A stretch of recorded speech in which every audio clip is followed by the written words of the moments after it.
अस्सलाम वालेकुम दोस्तों हमारे पास एक पीसीबी आई है, हायर की पीसीबी है, डबल मॉड्यूल वाली 1.5 टन की, जिसमें ये डबल मॉड्यूल लगा होता है। इसमें फॉल्ट ये आ रहा है कि जैसे ही एसी को कस्टमर ऑन करता है तो F8 का एरर कोड आ जाता है। F8 का एरर कोड जो है वो बेसिकली आउटडोर जो फैन मोटर होती है, ये वाली fan motor, DC fan motor, इसका एरर कोड होता है। लेकिन आपने डायरेक्ट जो है आउटडोर की फैन मोटर जो है वो रिप्लेस नहीं करनी। सबसे पहले आपने जो है इसकी टेस्टिंग करनी है कि आया हमारी ये मोटर ठीक है। अगर मोटर ठीक है तो आपने पीसीबी को भी चेक कर लेना है एक दफ़ा कि पीसीबी में कोई फॉल्ट तो नहीं है। फिर आपने जो है वो किसी नतीजे पे पहुंचना है। तो सबसे पहले हम ये जो फैन मोटर है BLDC, इसको हम चेक करते हैं विदाउट कनेक्शन। पीसीबी से उतार कर हमने इसको चेक करना है मल्टीमीटर की मदद से। तो किस तरह से चेक करना है आइए हम चेक करते हैं। तो मज़ीद वीडियो की तरफ बढ़ने से पहले आप सबसे एक रिक्वेस्ट है कि अगर आप हमारे चैनल पर नए हैं तो हमारे चैनल को सब्सक्राइब कर लें और बेल आइकन को ज़रूर दबा लें ताकि हमारी आने वाली हर नई वीडियो आप तक बआसानी पहुंच सके। ये BLDC मोटर है, DC मोटर है ये, और इसको हमने किस तरह से मल्टीमीटर की मदद से चेक करना है। सबसे पहले जो है ये 5 तारों वाली जो है वो मोटर है, कुछ में 3 तारें होती हैं, और ये जो हायर की BLDC मोटर लगी हुई है हायर के यूनिट में ये 5 तारों वाली होती है।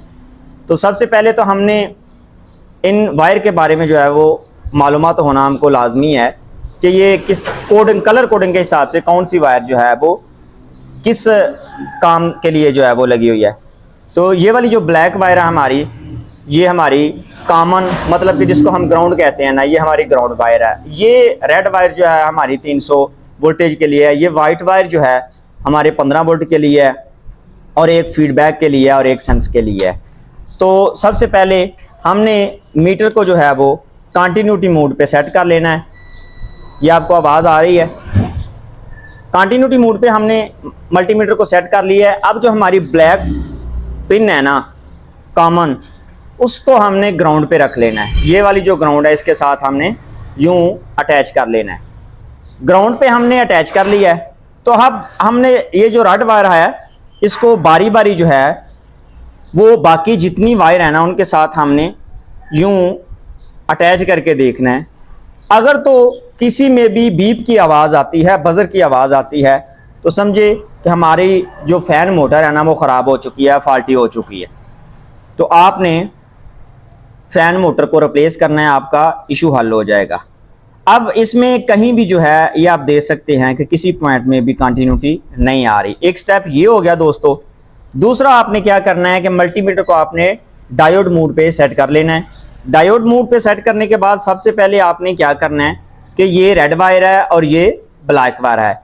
तो हमने पहले क्या किया था कि ब्लैक जो है वो प्रॉब्स लगाई थी। अब हमने क्या करना है कि ब्लैक प्रॉब्स को उठा के हमने रख लेना है रेड वायर के ऊपर, और रेड वायर को जो उठा के रख लेना है ब्लैक जो है वो वायर के ऊपर। तो यहां पे हमें दोस्तों, यहां पे हमें डायोड रीडिंग मिलेगी। ये आप चेक कर सकते हैं 0.729, मतलब 730 जो है वो हमें डायोड रीडिंग मिल रही है। ठीक है, ये डायोड रीडिंग है। अब इन प्रॉब्स को हमने जो है ना वो चेंज कर लेना है। रेड को रेड पे रख लेना है, और जो ब्लैक वायर है हमारी प्रॉब्स है उसको हमने ब्लैक पे रख लेना है। तो यहाँ पे हमें 0L मिलना चाहिए। अगर तो यहाँ पे कंटिन्यूटी या 0.00 शो होता है तो फिर भी हमारी मोटर जो है वो ख़राब है। लेकिन यहाँ पे 0L है, मतलब कि हमारी मोटर इस वक्त बिल्कुल जो है वो ओके है। तो अब हमने अगला स्टेप जो लेना है वो ये लेना है कि हमने पीसीबी को ऑन करना है दोस्तों। ऑन करने के बाद उस पे हमने सबसे पहले 310 वोल्टेज और 15 वोल्टेज, ये दोनों चीज़ें हमने पीसीबी के ऊपर चेक करनी है कि आया पीसीबी में कोई फॉल्ट तो नहीं है, यहाँ पे तो कोई इशू नहीं है। तो अभी हम क्या करते हैं कि अभी हम पीसीबी को ऑन कर लेते हैं। इसको हम सप्लाई देंगे दोस्तों, और सप्लाई देने के बाद इसको ऑन करते हैं। ये हमारी जो है वो न्यूट्रल है और ये हमारी जो है वो लाइन है। हमने न्यूट्रल और लाइन पे जो दो तारें लगी हुई हैं इनके साथ हमने जो है वो वापटा को कनेक्ट करना है। ये वाली कम्युनिकेशन की वायर है, इसको आपने टच नहीं करना, क्योंकि ये कम्युनिकेशन तभी करेगा जब इनडोर की पीसीबी इसके साथ लगी होगी। तो अभी हमने क्या करना है कि इन दोनों जो है वो पिनों के ऊपर हमने वापटा सप्लाई देनी है। तो अभी हमने इसको ऑन कर लिया है, अभी हमने इसको वापटा का कनेक्शन दे दिया है। आप चेक करें कि ये एलईडी जो है दोनों ऑन हो गई है, मतलब कि इसमें लाइट जो है वो चली गई है। तो सबसे पहले हमने क्या करना है कि मल्टीमीटर को हमने डीसी वोल्टेज पे सेट कर लेना है, और ये हमारा हो गया जी डीसी वोल्टेज। ये डीसी का जो है वो साइन है, तो हमने 600 वोल्टेज डीसी पे सेट कर लेना है। और जहाँ पे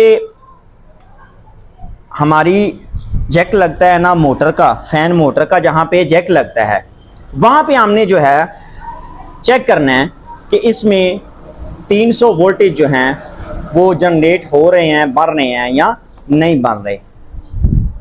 अब ये वाला हमारा जैक है जो कि इस तरह से लगता है, तो हमारी जो ब्लैक वायर है ये है ग्राउंड, और ये रेड वायर है इस पे आने चाहिए हमें 310 या 340 वोल्टेज डीसी मिलने चाहिए। ये जो वाइट वायर है इस पे हमको 15 वोल्टेज मिलने चाहिए, और ये फीडबैक की हैं। तो हमने क्या करना है कि सबसे पहले इसके 300 वोल्टेज है वो कंफर्म करनी है कि यहाँ पे 300 वोल्टेज भी आ रहे हैं कि नहीं आ रहे। तो क्या करना है कि हमने जो है वो पिन की पहचान कर लेनी है।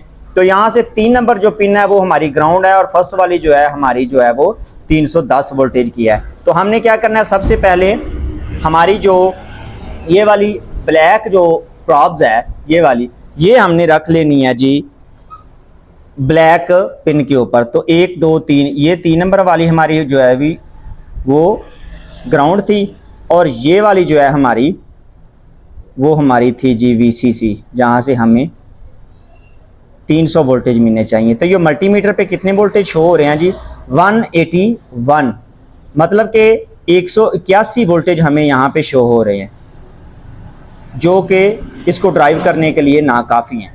मतलब कि हमारी मोटर जो है वो तो ओके है, लेकिन यहाँ पे हमें 300 वोल्टेज ही नहीं मिल रहे, मतलब कि हमारे पीसीबी में मसला है।